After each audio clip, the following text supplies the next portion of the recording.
Hello chicken tendies, and welcome back to my planning board, where I plan on bullying furries because I'm bored, and it's easy. Planning bored.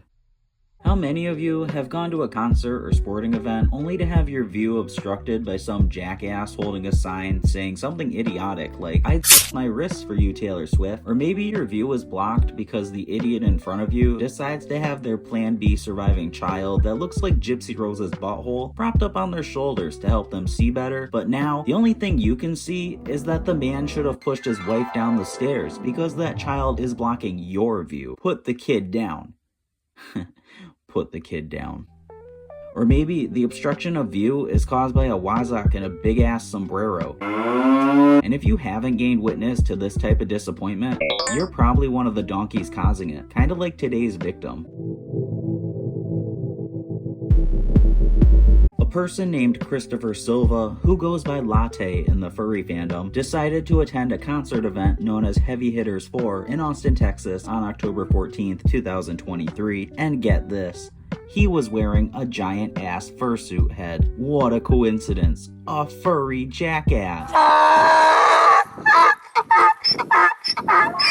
Surely that fursuit head wasn't blocking the view for anybody. According to Latte, they were in the pit when they suffered an orbital socket fracture and a concussion due to a savage hit. Yes, savage indeed. If a bitch ass was blocking my view at a concert and I was determined to hit them, I'd hit them harder than I'd hit the buffet line on a Friday night of a wild work week. I'm eating good tonight. I tell you what, if you want it all, why you halfway in? Punch the shit out of that bitch. Make them shit their pants.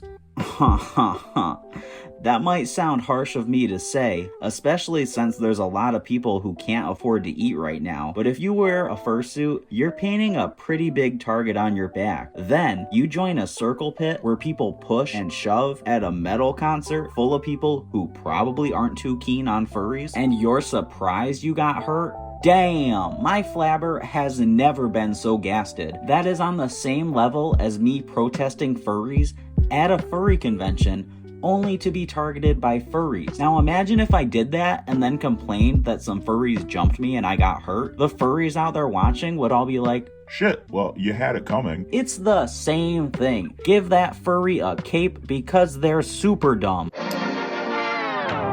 So yeah, you wore your fursuit head to a concert and you got hurt, boo-hoo. But maybe you could get one of your furry friends to kiss your boo-boos and make them feel better. After all, you call yourself Latte, and I'm going on an assumption here that it's a vernacular term for people wanting to drink your beverage, if you catch my drift.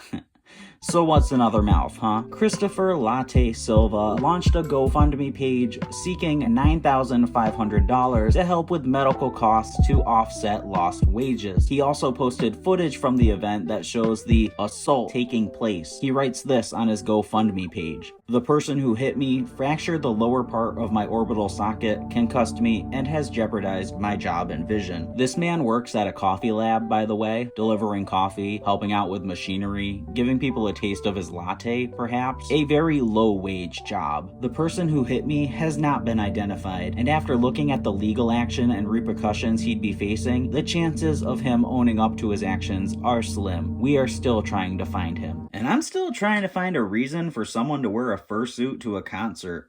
The man who assaulted you is more likely to serve crack than he is to serve time. The assailant was described as a white man with a heavy build in his mid-20s to 30s, wearing a black t-shirt, black pants, and black sneakers with stripes on the side. I laid out my clothes to help you picture whether or not the assailant's fit was fire or not.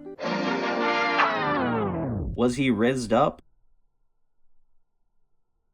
This furtard is out here acting like Social Security disability doesn't exist to help offset lost wages. Also, working at a coffee lab means this person's probably poor enough to qualify for state Medicaid health insurance that would pay for most of these medical costs. But hey, if you think you can garnish 10 grand from your mindless, self-indulgent mistake on GoFundMe, then by all means, go for it. But don't think people are gonna be as dumb as you. Latte, dancing around the fact that he may have pissed off his assailant by blocking the view with his cat head, persists as he writes on his GoFundMe page. My nights have been restless. I spent the first 3 days vomiting and sleeping for an hour at a time from the pain in my face. Yeah, I'd feel pain if my face looked like that too. I couldn't afford a trip to the emergency room, but as time went on, it became clear this wasn't going to be something I could sleep off. Did you try a forever nap? Tell you what, they solve a lot of problems for a lot of people. Sometimes they solve other people's problems too. Shit, they'd solve a bunch of my problems. Between clinic visits, a CT scan, and a consultation with a neural eye surgeon, I spent over $900. The neurosurgeon wanted to see if steroids would help my eye recover on its own because the estimated cost of the eye surgery was $2,200. The operation also risks altercations to vision too. Great, maybe then you'll be able to see how stupid you were for wearing a fursuit head to a concert. Where the fuck was security when this happened? Clearly not doing the job they're paid to do. They should have been there to intervene during the assault, or maybe, I don't know, tell the furtard that they can't wear their cat costume to the show. Should have inquired with the venue management, actually. Event organizers, according to Hoffman Law Firm, are usually liable for injuries during the show, not the hurt individual who is now trying to guilt trip people into donating money. This story is very much one-sided. It's my guess that the assailant asked Latte to remove the fursuit head or to get out of the way prior to the assault. Maybe Latte told him no, and then got his ass beat like a little whiny bitch. Let me ask you, Latte, with that face injury, are you eating wet food or dry food tonight? So yeah, it sucks that this happened to you, and it sucks that you have to go through all this, and it sucks that stupidity isn't painful to the stupid person. However, just like my friend Wonder driving around town just for fun, you're asking for trouble. Quick side note, the events that took place in this video happened over 5 months ago. They raised about $8,000, and Latte got the eye surgery on October 23rd, and Latte seems to be back to normal. At least their eye, that is. Also, the fact that they said I fractured my orbital in this post they made seems to place blame directly where it should be. Stupid bitch. Anyway, chicken tenders, what are your thoughts? Did this bitch have it coming and all that jazz? Let me know in the comments, drop a like to grow my ego, and until next time, stay in school and do drugs.